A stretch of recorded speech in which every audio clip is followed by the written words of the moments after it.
আল্লাযীনা ইউমিনুনা বিল গায়ব, যে তোমরা মুমিন হয়ে থাকো, ঈমানওয়ালা হয়ে থাকো, তোমাদের এক নাম্বার দায়িত্ব হলো তোমরা অদৃশ্যকে বিশ্বাস করতে হবে। ওয়া ইয়াকিমুনাস সালাত, তোমাদের দুই নাম্বার দায়িত্ব হলো তোমরা নামাজ কায়েম করতে হবে, নামাজ পড়তে হবে, আমলে সালিহাত করতে হবে। তোমাদের তিন নাম্বার দায়িত্ব হলো ওয়া মিম্মা রাযাকনাহুম ইউনফিকুন,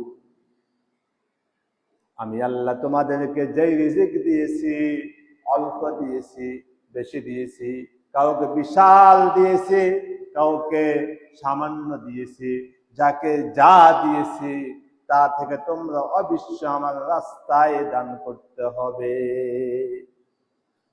তোমাদেরকে যা দিয়েছি, কাউকে কোটি টাকা দিয়েছি, কাউকে লাখ টাকা দিয়েছি, কাউকে 1000 টাকা দিয়েছি, কাউকে 100 দিয়েছি, কাউকে 1 টাকা দিয়েছি, ওই 1 টাকা থেকে তুমি প্রয়োজনে 1 পয়সা হলে আল্লাহর রাস্তায় দান করতে হবে।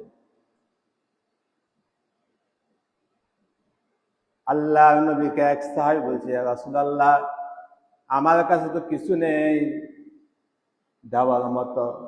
বলছে, তোমার কাছে একটা খেজুরও নেই? বলে, হ্যাঁ, খেজুর তো আছে। তাহলে সেখান থেকে তুমি অর্ধেক আল্লাহর রাস্তায় দিয়ে দাও। বুঝছেন ভাই? একটা খেজুর, বলছে ওটাও তুমি একা খেও না, সেখান থেকে অর্ধেক আল্লাহর রাস্তায় দিয়ে দাও। অথচ আজকে আমরা মনকে মনকে দান পেয়েছি না ভাই? মনকে মনকে দান পেয়েছি। 1 মন দান মসজিদে দিব, এটা আমাদের কি ভাগ্যে কুলায় নাই? 2 মন দান আল্লাহ রাস্তায় দিব যাকাতের হিসাব করে, এটা আমাদের ভাগ্যে কুলায় নাই। অথচ আল্লাহ নবী বলতেছেন, যদি একটা খেজুর হয়, সেখান থেকে তুমি অর্ধেক আল্লাহর রাস্তায় দিয়ে দাও। বুঝছেন ভাই? এরপর কি বলতেছেন? ওয়াল্লাযীনা ইউমিনুনা বিমা উনসিলা ইলাইকা ওয়া মা উনসিলা মিন ক্বাবলিক,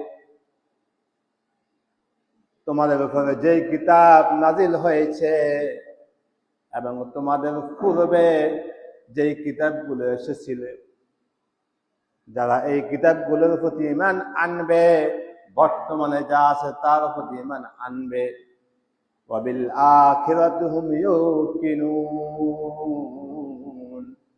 এবং যে লোকগুলো আখিরাতকে বিশ্বাস করবে, কাকে ভাই? আখিরাতকে বিশ্বাস করবে, উলাইকা আলা হুদাম মিন রাব্বিহিম ওয়া উলাইকা হুমুল মুফলিহুন। তোমরা শুনে রাখো, তোমরা জেনে রাখো, ওই লোকগুলো হলো হেদায়েত প্রাপ্ত এবং ওই লোকগুলো হলো সফল।